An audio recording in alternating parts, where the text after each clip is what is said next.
दंगल राष्ट्र की सुरक्षा से जुड़ी एक बड़ी खबर पर है। आज आतंक के खिलाफ पूरे देश में एक बार फिर बड़ा पुलिस एक्शन हुआ है और यह कट्टर इस्लामिक संगठन पॉपुलर फ्रंट ऑफ इंडिया के खिलाफ अब तक की सबसे बड़ी कार्रवाई का हिस्सा माना जा रहा है।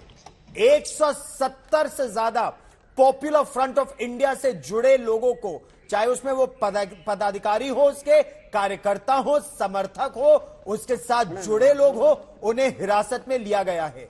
जो लोग पकड़े गए हैं उनके नाम के आगे यह कहा जा रहा है कि उनकी जो भूमिका थी वो समाज में अशांति फैलाने, देश विरोधी गतिविधि में शामिल रहने, सांप्रदायिक उन्माद फैलाने और देश के खिलाफ, भारत के खिलाफ साजिश करने जैसे गंभीर आरोप उन पर लगे हैं। पुलिस का यह दावा है, उन्हें कई साक्ष्य मिले, कई सबूत मिले हैं।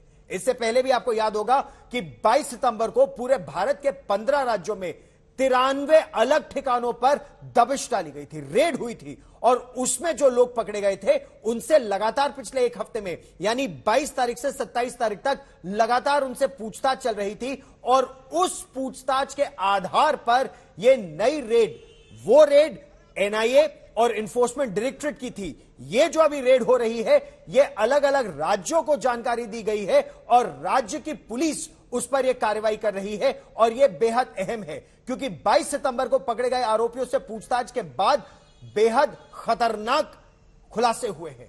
पता यह चला है कि केरल में पीएफआई के जो काडर है उन्हें हथियार चलाने की ट्रेनिंग बकायदा कई वर्षों से दी जा रही थी।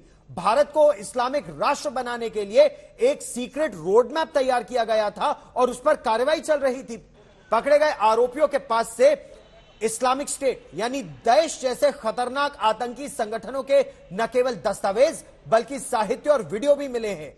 ऐसे में सबसे बड़ा सवाल यही है कि क्या अब भारत में इस कट्टर इस्लामिक संगठन पीएफआई और पीएफआई से जुड़े उसके जो फ्रंट ऑर्गेनाइजेशंस हैं, सभी संगठनों पर क्या तुरंत प्रतिबंध लगाना चाहिए? क्या पाबंदी लगाने के लिए पीएफआई जैसे कट्टर संगठन की हरकत इससे थम जाएगी? पीएफआई पर पाबंदी लगाने में सरकार के सामने क्या क्या अड़चने हैं? इन तमाम सवालों पर हम आज अपने खास मेहमानों से चर्चा भी करेंगे, लेकिन उससे पहले यह ग्राउंड रिपोर्ट।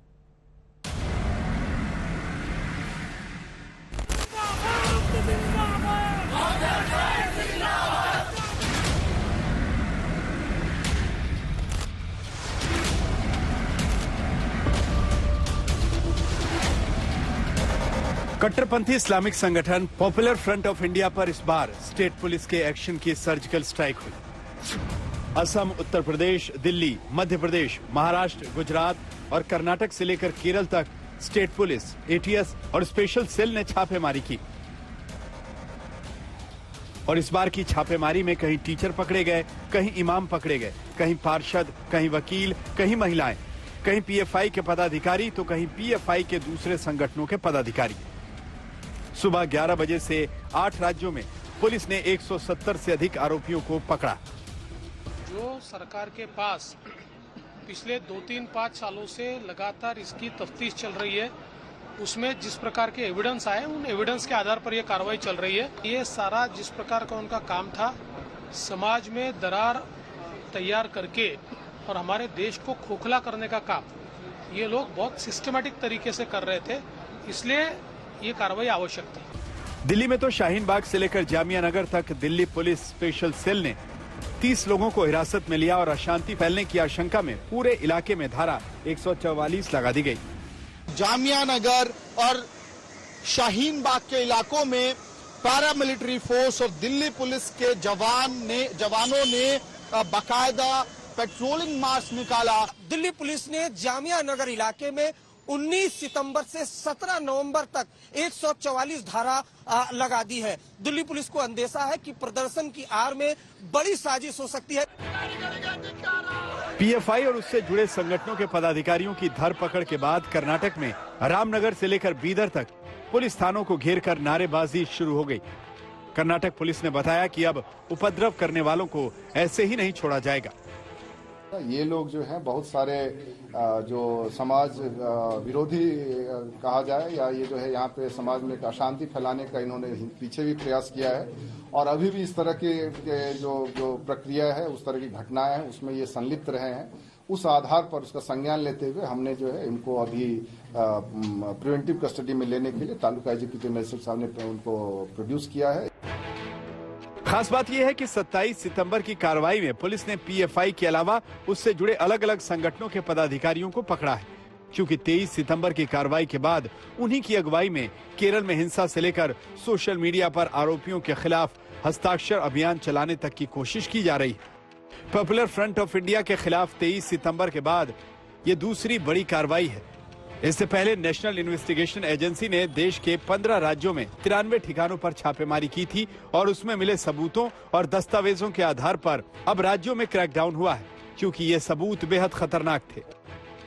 पीएफआई एवं उसके अनुसांगिक संगठनों द्वारा देश के विभिन्न स्थानों पर कारित की गई हिंसा एवं उक्त संगठन के सदस्यों की बढ़ती हुई राष्ट्र विरोधी गतिविधियों के दृष्टिगत उत्तर प्रदेश के जनपदीय पुलिस, एसटीएफ तथा एटीएस के द्वारा संयुक्त रूप से प्रदेश के 26 जनपदों में एक साथ संस्था के पदाधिकारियों एवं उसके सदस्यों के ठिकानों पर रेड की गई, जिसमें कुल 57 व्यक्ति हिरासत में लिए गए हैं।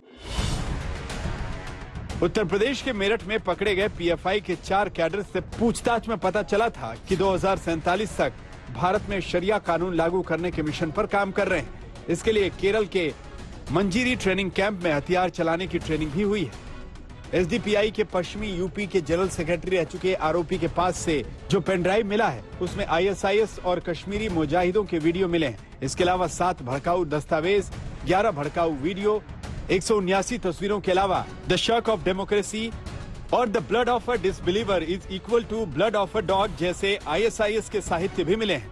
पीएफआई के नेटवर्क को पूरी तरह से ध्वस्त किया जा रहा है। पूरी प्रदेश में सतर्कता बढ़ा दी गई है। लोग सर्विलांस में हैं। हम किसी भी स्थिति में उत्तर प्रदेश में गैरकानूनी गतिविधियों को अनुमति नहीं देंगे। देश भर से पीएफआई और उससे जुड़े संगठनों की देश विरोधी गतिविधियों के सबूतों के बाद देश में बड़े पैमाने पर मुस्लिम संगठन पीएफआई को प्रतिबंधित करने की मांग करने लगे हैं। हालांकि सीपीएम के नेता ने कहा कि बैन लगाने से कट्टरपंथ और बढ़ेगा। हालांकि सरकार ने जिस तरह पीएफआई पर 5 दिन के अंदर देश भर में 2 बड़ी कार्रवाइयां की है, उससे उम्मीद बढ़ने लगी है कि जल्द ही भारत में पीएफआई को प्रतिबंधित किया जा सकता है। आज तक ब्यूरो।